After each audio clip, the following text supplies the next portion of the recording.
Hello बच्चों, आज हम सब चर्चा करेंगे फुलवारी कक्षा 4 पाठ 1। पाठ का नाम है हे जग के स्वामी। इसकी कार्यपुस्तिका को भरेंगे। चलिए शुरू करते हैं। पहला सवाल है, दिए गए चित्रों को पहचान कर नाम लिखें। चित्र दिए हुए हैं, उनको पहचान कर नाम लिखना है।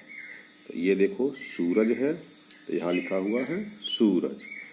इसी तरह से यह है कमल, यहाँ लिखा हुआ है कमल, हमने भर दिया है। चींटी बना हुआ है, तो यहाँ लिखा हुआ है चींटी। और ये पहाड़ बने हुए हैं, तो यहाँ लिखा है पहाड़। इसी तरह से दूसरा प्रश्न है, रिक्त स्थान को भरें। तो ये हमने भर दिया है। लिखा हुआ है चमक रहा है फिर तेज तुम्हारा। ये जो कविता है उसी से भरना है। उस कविता को सब लोग याद कर लें और इसको आसानी से भर सकते हैं। तो चमक रहा है तेज तुम्हारा, बनकर लाल सूर्य मंडल, फैल रही है कीर्ति तुम्हारी, बन करके चांदनी धवल। हे जग के प्रकाश के स्वामी, जब सब जग दमका देना, मेरे भी जीवन के पथ पर कुछ किरणें चमका देना। इस तरह से आप लोग इसको भर सकते हैं। अगला सवाल है, समानार्थी शब्दों का मिलान करें। समानार्थी शब्द अर्थात पर्यायवाची शब्द। तो इसको देखेंगे। तेज, तेज को मिलाया गया है प्रकाश से। इसी तरह से अगला है धवल। धवल का अर्थ होता है श्वेत या सफेद। इसी तरह से थल, थल मीन्स होता है स्थल, इसको स्थल से मिलाया गया है। इसी तरह से कीर्ति, कीर्ति मीन्स होता है यश, इसको यश से मिलाया गया है। इसी तरह से चौथा सवाल देखेंगे, कविता की पंक्तियों को सही क्रम में लिखें। इसको, ये कविता की पंक्तियां हैं, इनको गलत क्रम में दिया गया है, इसको सही क्रम में लिखना है। दिया हुआ है बन करके चांदनी धवल, फैल रही कीर्ति तुम्हारी, चमक रहा है तेज तुम्हारा, बन कर लाल सूर्य मंडल।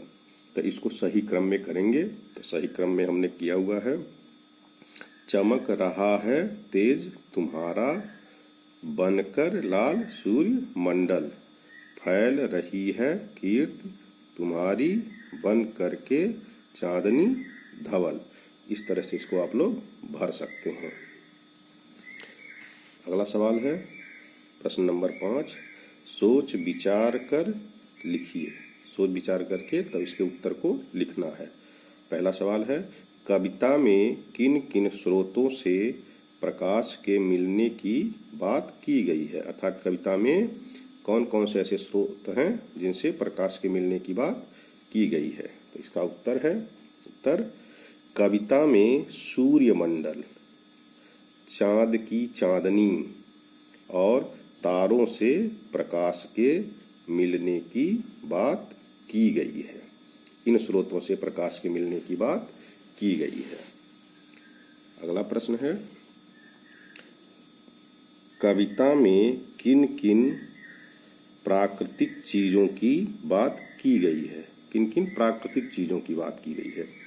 तो इसका उत्तर है, उत्तर कविता में सूर्यमंडल, चांदनी, तारे और प्रकाश किरणों की बात की गई है। अर्थात ये प्राकृतिक चीजें हैं जिनकी बात इस कविता में की गई है। अगला सवाल है, प्रकाश रूपी जग के स्वामी को कविता में कवि ने किसको माना है। कविता में प्रकाश रूपी स्वामी किसको माना है कवि ने। इसका उत्तर है, ईश्वर को कवि ने प्रकाश रूपी जग का स्वामी माना है। किसको माना है, ईश्वर को।